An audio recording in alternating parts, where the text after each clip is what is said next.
नमस्कार दोस्तों, GK with पप्सा YouTube channel में आपका हार्दिक स्वागत है। दोस्तों, आज हम हमारे इस वीडियो में राजस्थान का जीके, उसमें राजस्थान की जीके में भी हम राजस्थान का भूगोल पढ़ेंगे, क्योंकि हमने एक सीरीज शुरू कर रखी है राजस्थान का भूगोल के नाम से। और राजस्थान के भूगोल में हमने पहली या पिछली क्लास में राजस्थान की स्थिति, विस्तार, आकृति एवं उसके भौतिक स्वरूप के बारे में जो हमारा रीडिंग है उसके बारे में पढ़ेंगे। और पिछले वीडियो में हमने पढ़ा था राजस्थान की स्थिति, यानी कि उसमें हमने पढ़ा था, आज तो हमारा टॉपिक चल रहा है, वो सब्जेक्ट है वो राजस्थान का भूगोल। और राजस्थान के भूगोल में हमारा चल रहा है राजस्थान की, लिख सकते हैं हम, स्थिति एवं विस्तार। और स्थिति में हमने पढ़ा था राजस्थान की जो स्थिति है वो विश्व के संदर्भ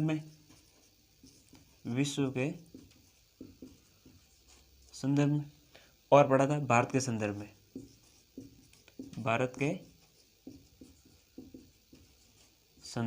में, और अब आज हम पढ़ेंगे राजस्थान की जो है अक्षांश और देशांतर के संदर्भ में,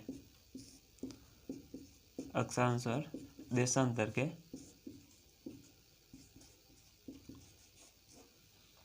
के संदर्भ में। तो राजस्थान की अक्षांशीय या देशांतरीय स्थिति देखने के लिए हमें भारत की अक्षांशीय और देशांतरीय स्थिति देखनी पड़ेगी, जिससे हम ये आसानी से समझ सकें। तो इससे पहले हम देखते हैं भारत की अक्षांशीय और देशांतरीय स्थिति।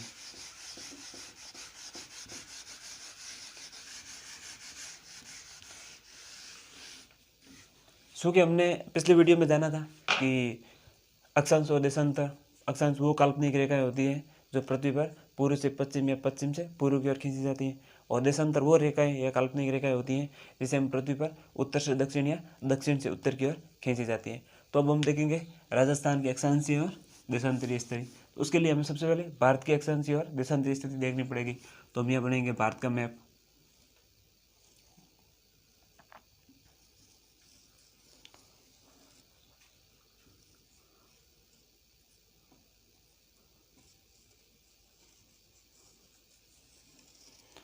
तो हम देखते हैं कि भारत का मैप कुछ इस प्रकार है, ऐसा नहीं है कि ऐसा ही है। कोशिश की हमने बनाने की, लेकिन देखो कितना बना पाए, और मैं उम्मीद करता हूँ कि आप बहुत अच्छा बनाएंगे। तो अब हम देख लेते हैं भारत की अक्षांशीय विस्तार। क्योंकि हम भारत का अक्षांशीय विस्तार देखने से पहले थोड़ा ये देख लेते हैं कि ये जो हमारी पृथ्वी है, पृथ्वी के मध्य में से गुजरती है भूमध्य रेखा, जिसे हम 0 डिग्री अक्षांश भी कहते हैं। फिर वही यहाँ से एक रेखा गुजरती है 23.5 डिग्री उत्तरी अक्षांश पे, जिसे हम कर्क रेखा कहते हैं। और कर्क रेखा है वो भारत के लगभग मध्य में से, यानी कि यहाँ से होते हुए गुजरती है, और भारत के लगभग 8 राज्यों में से गुजरती है। तो अब हम देखेंगे कि जो 23.5 डिग्री उत्तरी अक्षांश है वो राजस्थान, यानी कि भारत के मध्य में से गुजरता है। तो ये पृथ्वी है, ये 23.5 डिग्री यहाँ पे, तो यहाँ हम भारत बनाएंगे, तो यहाँ कहीं भारत बनेगा, यहाँ से हमारा भारत यहाँ बनेगा। तो हम ये कह सकते हैं कि 0 डिग्री अक्षांश रेखा तो यहाँ पे है, तो 0 डिग्री अक्षांश भारत के संदर्भ में हम देखेंगे तो यहाँ से कहीं से गुजरेगी, ये देखेंगे हम, तो 0 डिग्री यहाँ से कहीं से गुजरेगी। फिर यहाँ भी तो कोई अक्षांश आएगा भारत की मुख्य भूमि पे, क्योंकि हमारे द्वीप है यहाँ पे, अंडमान निकोबार द्वीप समूह, वहाँ भी कुछ जो अक्षांश रेखा है वहाँ से भी गुजरती है। लेकिन हम भारत की मुख्य भूमि की बात करते हैं, तो यहाँ से हमारी जो अक्षांश रेखा गुजरती है वो है 8 डिग्री 4 मिनट। 8 डिग्री 4 मिनट जो उत्तरी अक्षांश है वो भारत की मुख्य भूमि से, यानी कि भारत यहाँ से 8 डिग्री 4 मिनट से शुरू होता है अक्षांशीय विस्तार में, और 37 डिग्री 6 मिनट पे ख़त्म होता है। भारत का जो अक्षांशीय विस्तार है वो 8 डिग्री 4 मिनट से शुरू होता है और 37 डिग्री 6 मिनट पे ख़त्म होता है। ये भारत का अक्षांशीय विस्तार हो गया। अब अक्षांश भारत का देखते हैं तो अब हम राजस्थान का भी देख सकते हैं। तो इसी प्रकार यहाँ अगर हम राजस्थान बना लें,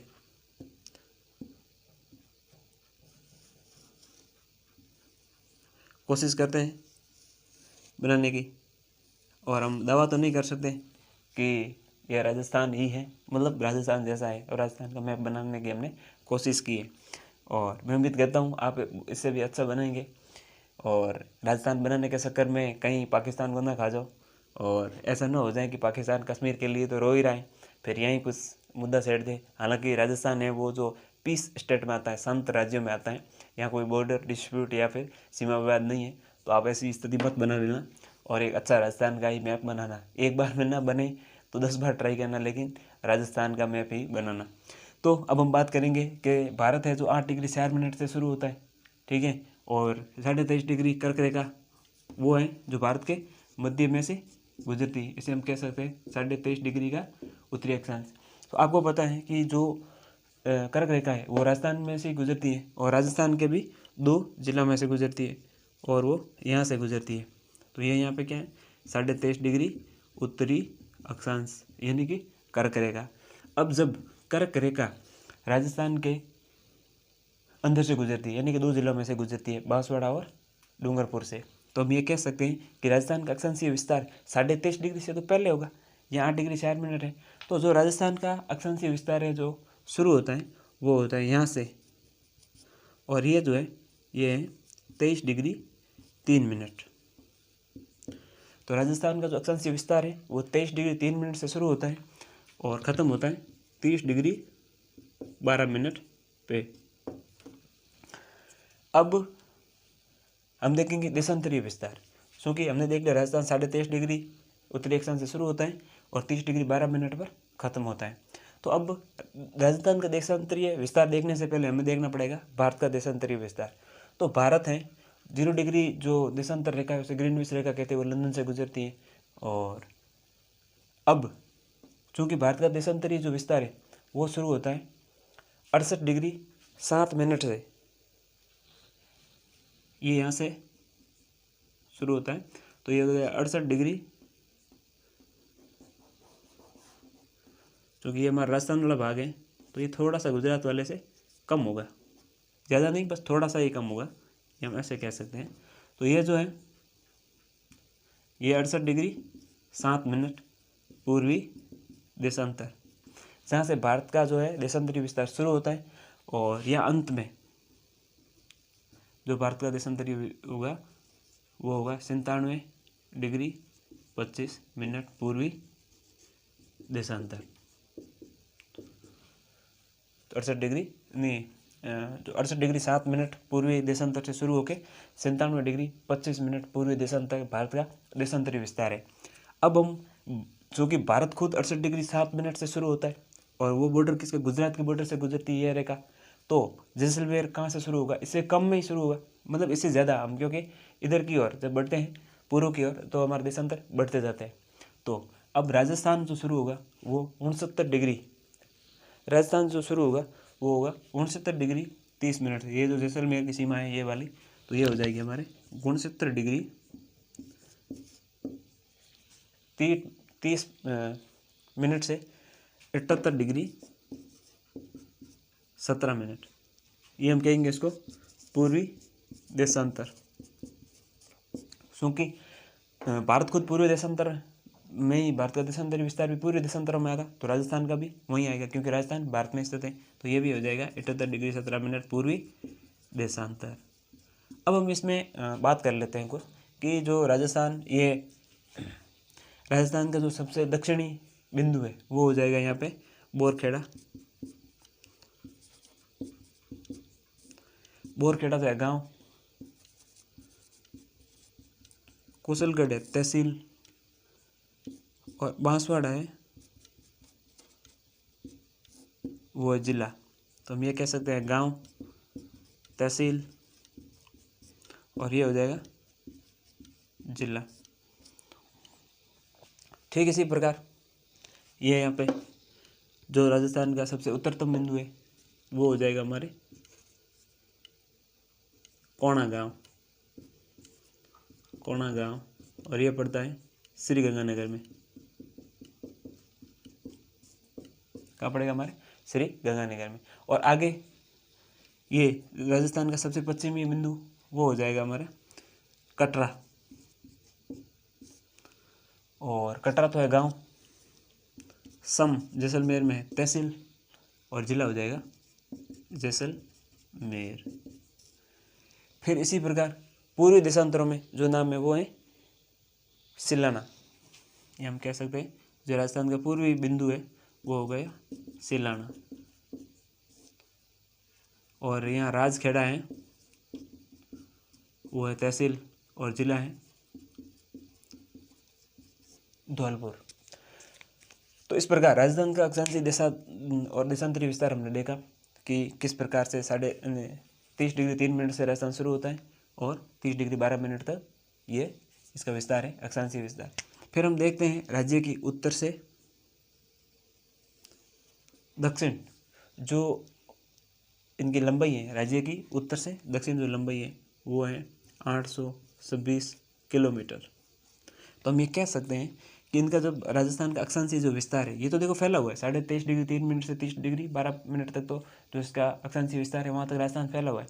लेकिन अक्षांशीय विस्तार अगर बोला जाए इन दोनों का गैप होगा, यानी कि अंतर होगा, तो वो हो जाएगा हमारे, या हम 1 मिनट ये मिटा देते हैं, यही लिख देंगे, अच्छे से समझ सकते हैं।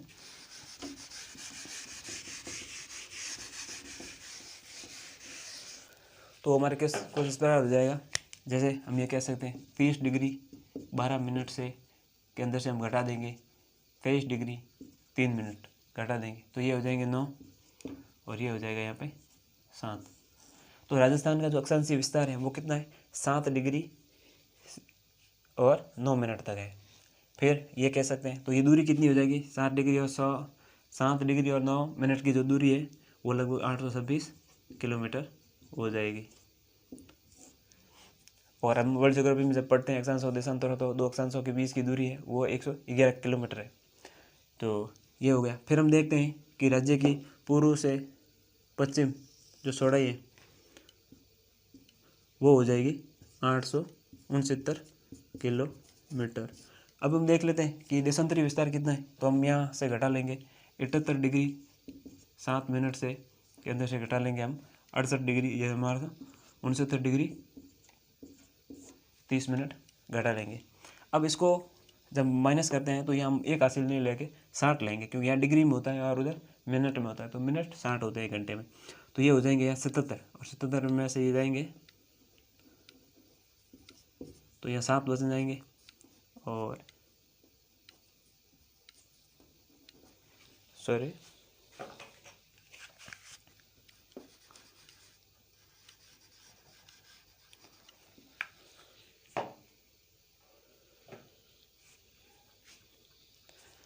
तो 78 डिग्री 17 मिनट है यहाँ पे, 78 17 है यहाँ पे, 78 7 है, और यहाँ हो जाएगा हमारा 69 डिग्री 30 मिनट। तो ये 77 हो गए यहाँ पे, 7 के 7 हो जाएंगे, 7 में से 3 जाएंगे 4, और यहाँ बस गए 7, तो 17 में से 9 जाएंगे तो ये 8 डिग्री 47 मिनट हो जाएंगे। और 8 डिग्री 47 मिनट वो क्या है, राजस्थान का पूर्व से पश्चिम जो है देशांतरीय विस्तार है। तो इसकी लंबाई जो हो जाएगी वो हो जाएगी 869 किलोमीटर।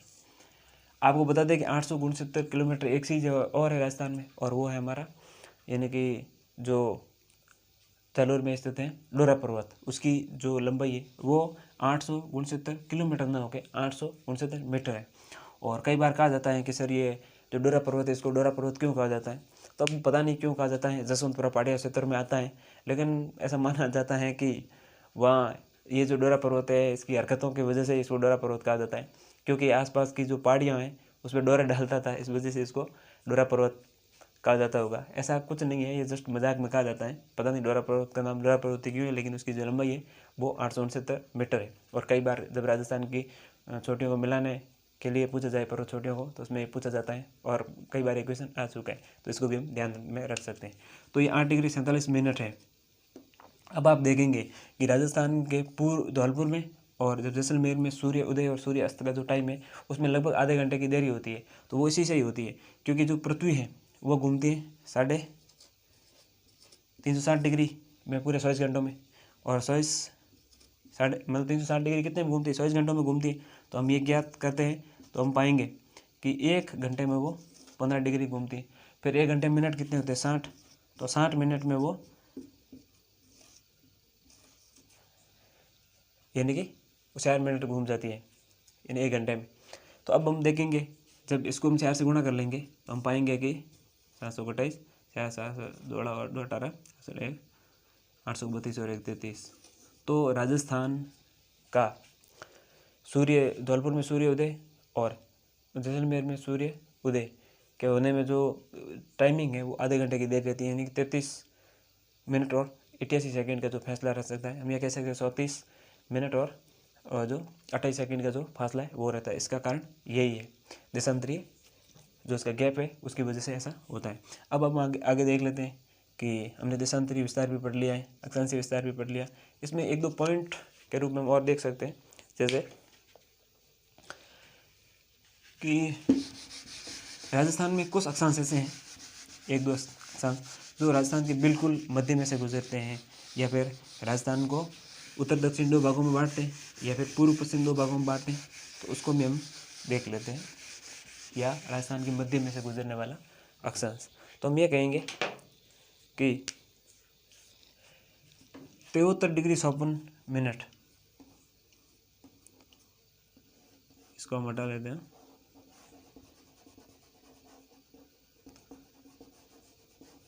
हम यहीं से गुजरेगा 73 डिग्री 54 मिनट पूर्वी जो देशांतर है वो राजस्थान को 2 बराबर भागों में बांटता है, किसमें, पूर्व और पश्चिम में। ठीक इसी प्रकार एक 26.5 डिग्री उत्तरी अक्षांश है, इसको हम कह सकते हैं 26.5 डिग्री उत्तरी अक्षांश, और ये राजस्थान को 2 बराबर भागों में बांटता है, किसमें, उत्तर और दक्षिण में।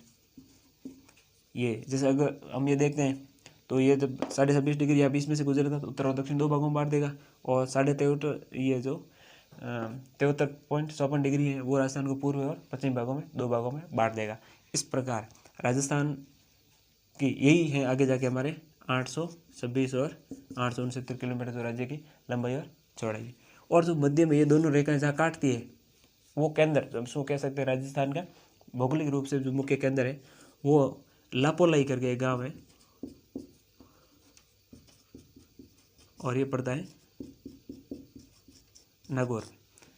तो इस प्रकार आज हमने जाना राजस्थान के भूगोल में उसका जो स्थिति अक्षांशीय और देशांतरीय स्थिति है उसको जाना, साथ ही भारत की अक्षांशीय और देशांतरीय स्थिति जाना, जिसको हम आसानी से दोनों की तुलना करके समझ सकते हैं। तो निश्चित तौर पर इस वीडियो से आपको राजस्थान का अक्षांशीय और देशांतरीय विस्तार समझ में आया होगा और समझने में आसानी हुई होगी, और निश्चित तौर पर इस वीडियो से आपने कुछ सीखा होगा। अगर आपने कुछ सीखा हो और ये वीडियो पसंद आया हो तो इसको लाइक करिए, शेयर करिए, कमेंट कीजिए और चैनल को सब्सक्राइब कीजिए। धन्यवाद।